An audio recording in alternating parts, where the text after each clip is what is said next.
So I'm going to be doing a little bit of ad lib on James's slides. That's okay. While Sitzel's getting those up, I'll say some of the things that I was going to sort of say to that. Because where the New South Wales cooperatives sit is it's sort of within a bigger cooperative landscape, a bigger housing cooperative landscape that in turn is sort of part of the bigger cooperative landscape that we're talking about here today. So they're quite different to some of the structures or forms that Jarrah was just talking about. Now we've essentially got two forms of housing cooperatives in Australia. We've got ones that are run essentially as social housing that's owned by the state, and ones that are independent of the state. So the ones that are social housing that's owned by the state, which is where Common Equity sits, they're rental co-ops, and they typically don't do things like have a membership beyond the resident base. So everyone who's a member is a resident in the co-op's housing. With the private co-ops, they can in theory go bigger. So they can have a membership that's bigger than the number of people living in the co-op's homes. Now our co-op housing sector is really small.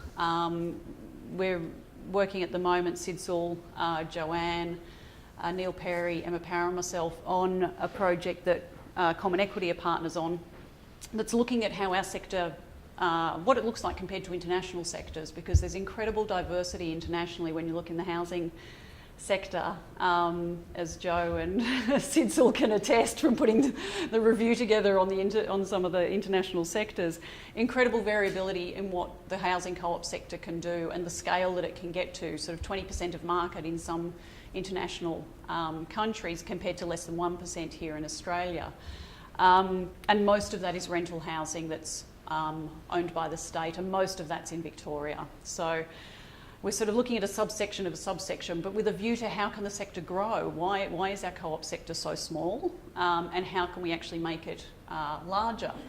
So where Common Equity sits, they themselves are not a co-op. They're a peak body, they're a company, but they are the representative of all of the housing co-ops in New South Wales, which together comprises around 450 households in about 20 co-ops. So each co-op's quite small, and that's because they've got a lot of overlap with intentional communities. So how our co-ops here have formed is by residents coming together, and this is something Jarrah said that really resonates, coming together around a common purpose to housing co-ops. So, and a lot of them will be a community of interest, whether it's we're single parent households, or we're recent Filipino arrivals, or different sort of cultural groups that will come together and say we would like to form a community and live together on that basis.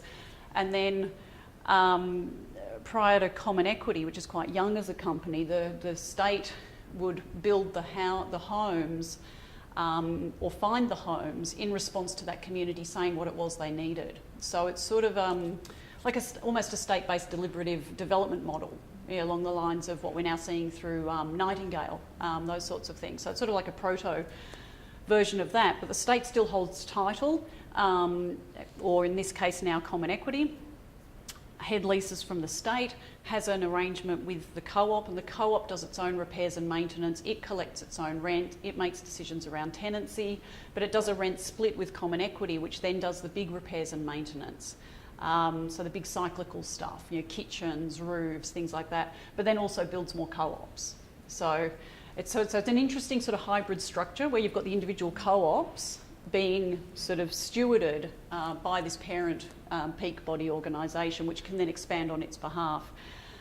But as rental co-ops, they, because they're a social housing model, they've got income limits, and the rents are indexed to income. So it's permanently affordable rental homes. And the co-ops, one of the strengths of the co-ops in comparison to how social housing writ large tends to operate is that once you're in the co-op, there is no income limit.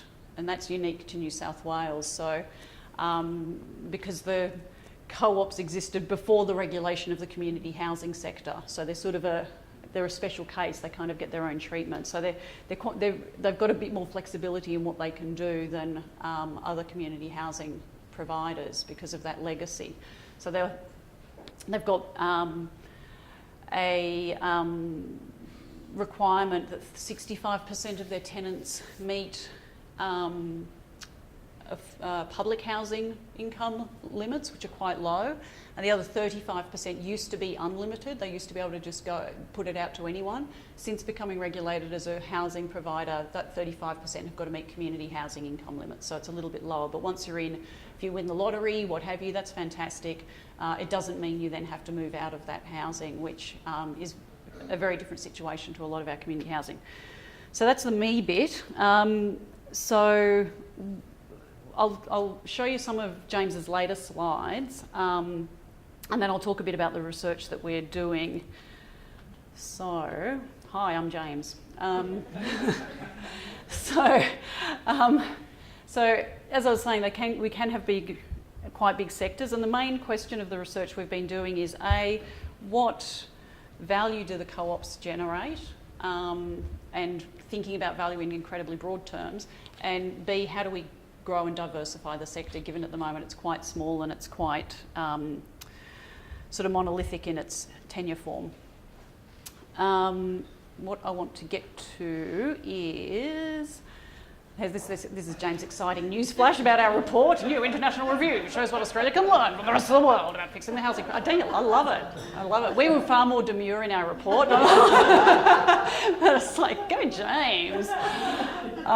So what we found, and there's very little comparative data on housing co-ops. You know, nearly all of what we found was qualitative data, self-reporting as well. So what we're trying to do is actually develop a methodology for quantifying some of these claims and making it a replicable methodology so that there can be future longitudinal studies or there can be international comparisons or whatnot. Because most of these are self-selecting reports or ones that can't be compared. There's no variables being controlled, things like that. But generally what we found was these core themes around social capital in particular was almost universally reported as something that happens when you're living in cooperatives. Stronger sense of community, this greater sense of having a support network, which resonates with that training ground of democracy argument. There was greater sense of physical, emotional and mental health and wellbeing, but no stats, but people were self-reporting that they were doing better in a housing co-op. And again, the two were probably tied together, that sense of community and the sense of wellbeing. A lot of reporting of satisfaction with the housing itself. And that cost-saving one up the top, that was a Canadian study. There's one big Canadian study that's actually really quite solid, which we're really excited about. We're like, data. And that showed that there were lower capital and operating costs under the co-op model, which we want to sort of test here. So what I do want to show from James's stuff in particular, though, is the physical design outcomes. So what they've done here is essentially a refit of a house in Croydon, and all because of the that sort of interface between being a co-op as a legal entity and a co-op as a lived space, I guess. You tend to get these co-housing type outcomes where there's this balance between the individual and the shared space. So what they've said is they've managed to increase the density but without upsetting the neighbours, because they kind of did it internally. They didn't go outside. So you can see what they've done in here with this layout, which is very blurry, but you can see these sort of mingling spaces, the dining spaces, and then the individual rooms. I mean, it's sort of share housing but done right, essentially. And a seniors housing co-op in Cabramatta, and this is a really interesting space for the co-ops to be operating in because there's now Coleman Equity operating at that that peak level, what they can do as the co-ops are ageing, if they start saying, look, we can't do self-management anymore, we've been at this for 20 years, 30 years, they can give a bit more of their rent to common equity, and common equity can take over those roles for them. So there's this flexibility now in terms of the governance, which I think is really beneficial for the sector, because the sector, some of the co-ops now have been around literally since the 1970s and have been self-governing for 40 years, and they're like, can we stop now? When you've got a talent pool of maybe 20 people as well, over time people do get burnt out, and that was one of the things we found in the international literature was the two main issues are potential burnout and perception. So people thinking that, oh, it's a co-op, it's a bit weird, we don't know, is that some kind of commune or something? So there's this sort of weird, leftover sort of hippie perception or something, as well as... Primarily the Anglo-Saxon. It is so spatially specific. It's so very Anglo-Saxon. Yeah.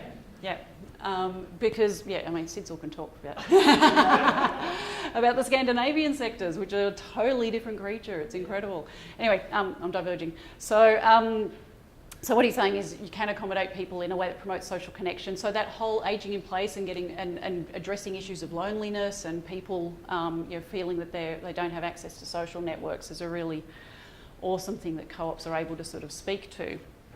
So again, you can see this mixture between the private and the shared spaces in this setup that they've got. And they've got a kitchen there and the community hall and so forth. Yeah. If you... Community hall, yes. interactive space, communal kitchen, and then everybody has their own small houses. I think also as well, because I spoke with James about this, these are your individual units, but you have to come in and go through the shared spaces, and this is your kitchen, which can open out onto the communal spaces as well. So you can get interaction to talk between, you might not want to talk to anybody, so you close your doors, but you've also got that space, which I think is really important to have, that you're not closed off. Yeah. And that's what they're sort of experimenting with more as well. So, and this sort of builds on it, having these interconnecting bedrooms as well. So the size of your unit can kind of expand and contract. So you've got this real control over the different size, share your house changing as your family changes, being able to interact as much or as little as you want. So this really, which is really an evolution, I think, of the sector since common equity has existed, because common equity is only about 9 years old. But since they've been able to step into the space, they've been able to really do this flexible and responsive design. So we're seeing these really excellent things starting to come online. So this is just the one before, talking about the interconnecting bedrooms that can be unlocked, plus the shared spaces, the play spaces inside and outside. So again, you've got these flow spaces between the individual units that can expand and contract as well. And you've got a kids' room and a kids' cinema up the top, and again, so really starting to play around with design in quite nice ways. So, as James says, thank you.